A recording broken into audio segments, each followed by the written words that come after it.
আমি doctor S Chakraborty, clinical and interventional cardiologist. আজ আলোচনা করব ইকোকার্ডিওগ্রাম পরীক্ষা সম্পর্কে। একটি অত্যন্ত গুরুত্বপূর্ণ পরীক্ষা হৃৎপিণ্ডের বিভিন্ন রোগ নির্ণয়ের জন্য।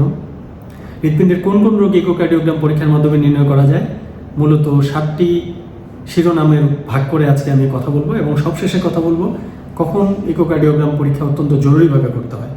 তো প্রথম যে রোগগুলো ইকোকার্ডিওগ্রামের মাধ্যমে আমরা নির্ণয় করতে পারি, সে প্রথমটি হলো হৃৎপিণ্ডের গঠনগত ত্রুটি, 2 নম্বরে ভালভের সমস্যা, 3 হৃৎপিণ্ডের মাংসপেশির সমস্যা, 4 হৃৎপিণ্ডের কর্মক্ষমতা, 5 নম্বর হৃৎপিণ্ডের আবরণী পর্দার সমস্যা, 6 হৃৎপিণ্ডের প্রকোষ্ঠগুলির ভিতরে কোনো অস্বাভাবিক কোনো কিছুর উপস্থিতি এবং সবশেষে হৃৎপিণ্ডের বিভিন্ন অংশের মধ্য দিয়ে রক্ত প্রবাহের গতি প্রকৃতি। তো 1 নম্বর শিরোনামে আসবে হৃৎপিণ্ডের গঠনগত ত্রুটি, যেগুলো অধিকাংশ ক্ষেত্রেই জন্মগত ত্রুটি।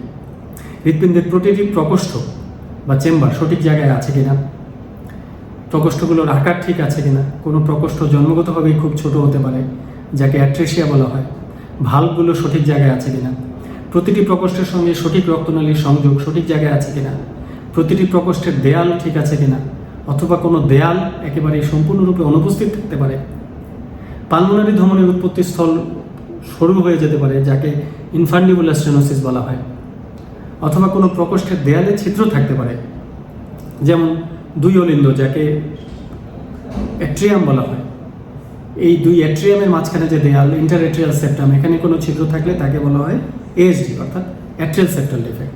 আবার 2 নিলয়ের মাঝখানে কোনো ছিদ্র থাকলে, 2 ভেন্ট্রিকেলের মাঝখানে যে দেয়াল, তাকে বলা হয় ইন্টারভেন্ট্রিকুলার সেপ্টাম, এখানে কোনো ছিদ্র থাকলে তাকে বলা হয় ভিএসডি অর্থাৎ ভেন্ট্রিকুলার সেপ্টাল ডিফেক্ট। অথবা ভালভের আগে পরে কোনো অতিরিক্ত পর্দা অর্থাৎ মেমব্রেনের থাকতে পারে, যেটা ভালভের মধ্যে দিয়ে রক্ত প্রবাহের পথে ভীষণ প্রতিবন্ধকতা তৈরি করে। আবার কোনো ভালভের পর্দা কম বেশি থাকতে পারে, যেমন অ্যাওর্টিক ভালভের পর্দা 3টে থাকার কথা, কিন্তু জন্মগতভাবে 2টো পর্দা থাকতে পারে, যাকে বাইকাস্পিড অ্যাওর্টিক ভালভ বলা হয়।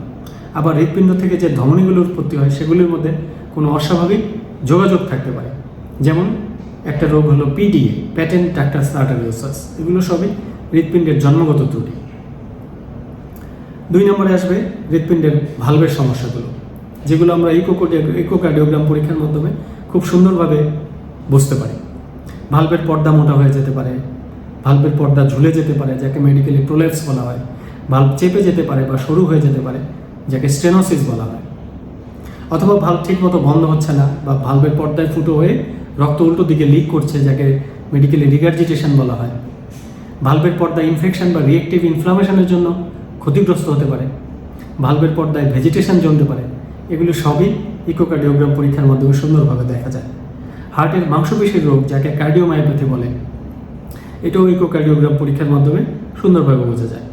মাংসপেশি পুরু হয়ে গেলে হৃৎপিণ্ডের দেয়াল মোটা হয়ে যায়, যাকে ভেন্ট্রিকুলার ওয়াল হাইপারট্রফি বলা হয়। এটা হয় যখন অনেকদিন ধরে হৃৎপিণ্ড কোনো প্রতিবন্ধকতার বিরুদ্ধে রক্ত পাম্প করছে, যেমন উচ্চ রক্তচাপ বা অ্যাওর্টিক স্টেনোসিস। হৃৎপিণ্ডের মাংসপেশির পুরু হয়ে যাওয়ার একটি খারাপ ধরন হলো হাইপারট্রফিক কার্ডিওমায়োপ্যাথি। এটা অনেক সময় বংশগত হৃদরোগ। কোনো প্রকোষ্ঠের আকার বড় হয়ে যেতে পারে, যাকে ডাইলেটেড চেম্বার বলা হয়। হৃৎপিণ্ডের সবগুলো প্রকোষ্ঠ যদি বড় হয়ে যায়, তাকে ডাইলেটেড কার্ডিওমায়োপ্যাথি বলা হয়। আর করোনারি ধমনীর গুরুতর ব্লকের কারণে বা একাধিকবার হার্ট অ্যাটাকের কারণে হৃৎপিণ্ডের দেয়ালগুলো দুর্বল হয়ে যদি বেলুনের মতো পুরো হার্টটাই বড় হয়ে যায়, তাকে ইসকেমিক কার্ডিওমায়োপ্যাথি বলা হয়। হৃৎপিণ্ডের কোনো দেয়ালের মাংসপেশি ক্ষয় হতে হতে সরু হয়ে দেয়ালের একটি অংশ যখন বেলুনের মতো ফুলে বাইরের দিকে বের হয়ে যায়, যাকে অ্যানিউরিজম বলা হয়। এটাও ইকোকার্ডিওগ্রাম পরীক্ষার মাধ্যমে সুন্দরভাবে বোঝা যায়। 4 নম্বর শিরোনামে হৃৎপিণ্ডের কার্যক্ষমতা। এটা মূলত হৃৎপিণ্ডের মাংসপেশিগুলো যখন ক্ষতিগ্রস্ত হয়ে যায়, তখনই হৃৎপিণ্ডের কার্যক্ষমতা কমে যায়। এটা সুন্দরভাবে অ্যাসেস করা যায় ইকোকার্ডিওগ্রামের মাধ্যমে, যাকে আমরা রিজিওনাল ওয়াল মোশন অ্যাবনর্মালিটি বলি। হৃৎপিণ্ডের প্রতিটি দেয়ালের সংকোচন ঠিকভাবে হচ্ছে কিনা, সংকোচনের শক্তি ক্ষতিগ্রস্ত হয়েছে কিনা। এই সংকোচনের শক্তি পরিমাপ করা হয় ইজেকশন ফ্র্যাকশন অর্থাৎ সংক্ষেপে ইএফ। এই ইএফ এর মাধ্যমে এটা খুব সুন্দরভাবে এমমোড অথবা সিমসন মেথডের মাধ্যমে খুব ভালোভাবে মেজারমেন্ট করা যায়। এবং হৃৎপিণ্ডের প্রতিটি দেয়ালের সংকোচন প্রসারণ সামঞ্জস্যপূর্ণ হচ্ছে কিনা, এটাও ইকোকার্ডিওগ্রামের মাধ্যমে জানা যায়। এবং অর্থাৎ এর মাধ্যমে একটা হার্ট অ্যাটাকের মাধ্যমে হৃৎপিণ্ড কতটা ক্ষতিগ্রস্ত হয়েছে সেটা খুব সুন্দরভাবে বোঝা যায়। এই যে ক্ষতিটা আমরা দেখতে পাচ্ছি, এটা এখনই কোনো হার্ট অ্যাটাকের জন্য হয়েছে নাকি অতীতের কোনো হার্ট অ্যাটাকের জন্য আগেই হয়েছিল, সেটা ইকো পরীক্ষার মাধ্যমে জানা মুশকিল। এটা মিলিয়ে দেখতে হয় রোগীর অতীত ইতিহাসের সঙ্গে এখন রোগী কী সমস্যা নিয়ে এসেছে, ট্রপোনিনাই রিপোর্ট, এখনকার এবং আগের ইসিজি বা আগের করা ইকো রিপোর্টের সঙ্গে তুলনা করে তারপর সেটা বোঝা যায়। 5 নম্বর শিরোনামে আসবে হার্টের আবরণী পর্দা অর্থাৎ পেরিকার্ডিয়ামের রোগ। পেরিকার্ডিয়ামের প্রদাহ, পেরিকার্ডাইটিস হতে পারে। এই পর্দার ভেতর যদি পানি জমে বা রক্ত জমে তখন আমরা তাকে বলি পেরিকার্ডিয়াল ইফিউশন। এটাও ইকোকার্ডিওগ্রাম পরীক্ষার মাধ্যমে খুব সুন্দরভাবে নির্ণয় করা যায়। হৃৎপিণ্ডের কোনো প্রকোষ্ঠের ভিতর অস্বাভাবিক কোনো কিছুর উপস্থিতি থাকতে পারে, যেমন টিউমার অথবা জমাট বাঁধা রক্তের চাকা থাকতে পারে, ভালভের পর্দায় জমা ভেজিটেশন অথবা হৃৎপিণ্ডের বাইরের আবরণী পর্দার ভেতর জমা পানি বা রক্ত বা অতিরিক্ত কোনো পর্দার উপস্থিতি, এসব ইকোকার্ডিওগ্রাম পরীক্ষার মাধ্যমে আমরা সুন্দরভাবে নির্ণয় করতে পারি। এবং সবশেষে আমরা কথা বলবো হৃৎপিণ্ডের বিভিন্ন অংশের মধ্যে দিয়ে রক্ত প্রবাহের গতি প্রকৃতি।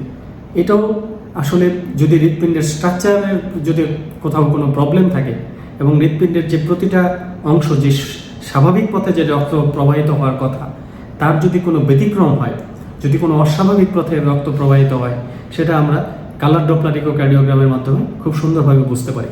এবং এই রক্ত প্রবাহের গতিবেগ এবং প্রকৃতি সব কিছুই এই কালার ডপলার ইকোকার্ডিওগ্রামের মাধ্যমে খুব সুন্দরভাবে নির্ণয় করা যায়। এবং সবশেষে কথা বলবো যে কখন অতি জরুরিভাবে ইকোকার্ডিওগ্রাম করতে হয়। কিছু কিছু সিচুয়েশনে যেমন রোগী যেখানে আছে, যেমন সিসিউতে বা আইসিউতে, সেই বেডের সামনে ইকোকার্ডিওগ্রাম, পোর্টেবল ইকোকার্ডিওগ্রাম মেশিন নিয়ে রোগীকে ওই বিছানায় রেখেই জরুরিভাবে ইকোকার্ডিওগ্রাম করে দেখতে হয়। এমন কিছু সিচুয়েশন আছে যেটা আমরা ইকোকার্ডিওগ্রাম পরীক্ষার মাধ্যমে জরুরিভাবে নির্ণয় করে রোগীর জীবন রক্ষায় সহায়তা করতে পারি। যেমন পেরিকার্ডিয়াল ট্যাম্পনে, যখন হৃৎপিণ্ডের আবরণী পর্দার ভেতরে হঠাৎ করে অনেক বেশি পরিমাণে ফ্লুইড বা রক্ত জমে যায়, যেটা রোগীর জন্য খুব জীবন বিপর্যয়কারী হয়ে যায়, হঠাৎ করে ব্লাড প্রেশার ফল করে যায়, শ্বাসকষ্ট হতে থাকে, অক্সিজেন স্যাচুরেশন ফল করে, তখন খুব জরুরিভাবে ইকোকার্ডিওগ্রাম করে এটা নির্ণয় করতে হয়। অথবা ট্যাম্পনের না হলেও অনেক বেশি পেরিকার্ডিয়াল ইফিউশন, অনেক বেশি পরিমাণে ফ্লুইড জমে গিয়েছে, রক্ত জমে গিয়েছে, রোগীর শ্বাসকষ্ট হচ্ছে, সেটাও জরুরিভাবে ইকোকার্ডিওগ্রামের করে নির্ণয় করা উচিত। অথবা মহাধমনির উৎপত্তি স্থল, অ্যাসেন্ডিং অ্যাওর্টা এবং আর্চ অফ দ্য অ্যাওর্টাতে দেয়াল ফেটে গেলে যাকে আমরা বলি ডিসেকশন, অ্যাওর্টিক ডিসেকশন, সেটাও ইকোকার্ডিওগ্রাম পরীক্ষার মাধ্যমে জরুরিভাবে নির্ণয় করতে হয়।